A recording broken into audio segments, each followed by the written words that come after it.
Jakarta ada yang rumahnya pas ada. Saya dari Bawaslu soal data pemilih itu. Nggak ada yang kerja di Jakarta kan? Nggak ada orang itu di sini. Iya. Ya, makasih Bu ya.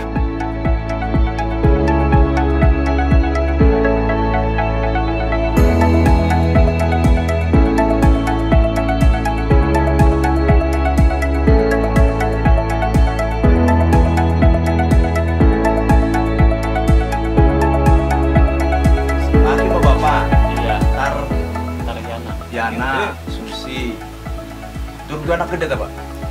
Durung. Ini Kado kelas loro Pak SD. kelas berapa? Kok kata lu? Kian? Apa kita? Ya, kakang tunggal wong wadon. Arane siapa? Rumini. Rumini. Oh, wonge laka. Laharman jelas.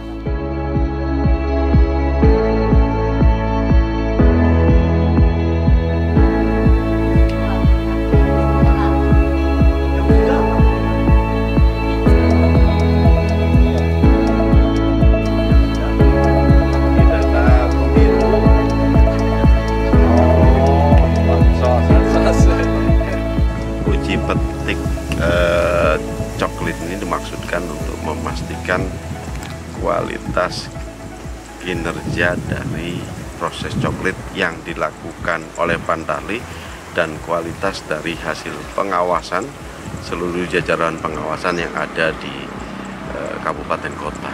Jadi kita tentu saja untuk memastikan dengan fokus apakah semua telah dilakukan pencoklitan. Yang kedua adalah bagaimana pencoretan terhadap data orang yang sudah meninggal, pindah domisili, kemudian memasukkan pemilih baru, terus juga memang beberapa hal yang persoalan-persoalan administratif ya, yang mungkin saja muncul, misalkan ketidaktepatan proses penempelan stiker di luar administrasi dari data pemilih itu sendiri. Yang kedua adalah coklat tanpa mendatangi pemilih secara langsung, tetapi hanya melakukan penempelan stiker. Padahal kan prinsip coklat itu adalah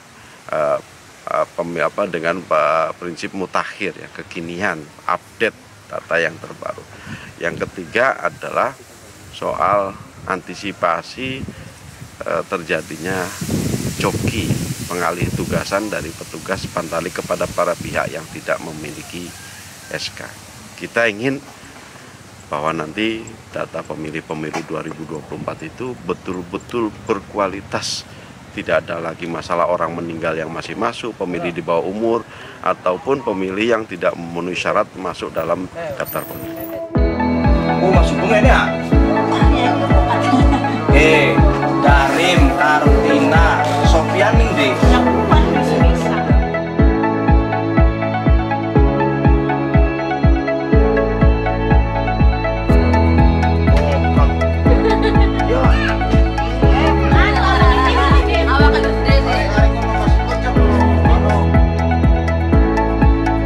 Ya, dari hasil patroli hari ini di Desa Ujung Ngaris dan Bunder ini kita menemukan beberapa prosedur yang dilewatkan oleh petugas Pantarlih.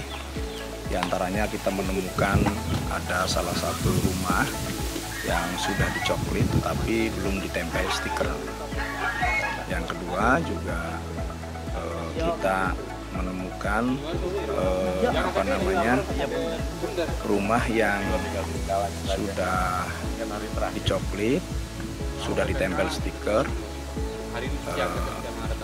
tapi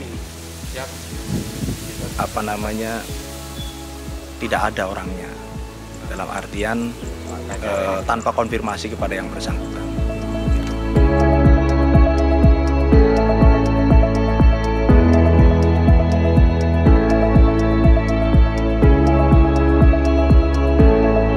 Pertama, masyarakat kita dorong untuk bersifat aktif ya, apabila belum didata untuk melaporkan ke pengawas pemilu. Yang kedua juga kita juga sudah pada ranah tegas untuk merekomendasikan, mengoreksi apabila ada ketidaktepatan prosedur. Yang terakhir ini menjelang tahapan penyusunan dan rekapitulasi DPS, semua data hasil pengawasan harus dikonsolidasikan. Bila memang masih banyak persoalan yang belum diselesaikan, maka dilakukan langkah-langkah penyelesaian dari hasil kerja pengawasan maupun temuan dengan langkah saran perbaikan ataupun rekomendasi kepada pelaksana teknis, dalam hal ini PPS ataupun BPK.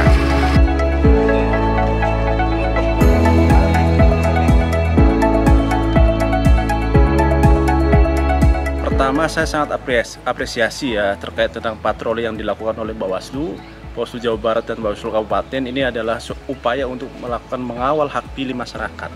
Kedua, temuan yang ditemukan oleh Bawaslu dan pengawas pemilu ini hendaknya menjadi catatan bagi KPU untuk melakukan perbaikan, karena ini adalah potensi kerawanan yang akan berpotensi terhadap daftar pemilih. Pertama, terdapat pencoklitan yang memang tidak di tempat tinggalnya pemilih. Karena ini adalah perbatasan, kami juga pernah merilis bahwa perbatasan ini menjadi kerawanan dalam beberapa tahapan, termasuk dalam tahapan pencoklitan. Nah, ini harus segera diperbaiki. Tidaklah mungkin orang yang memilih di desa Ujung Aris, coklitnya ada di desa Bunder, dan begitu sebaliknya.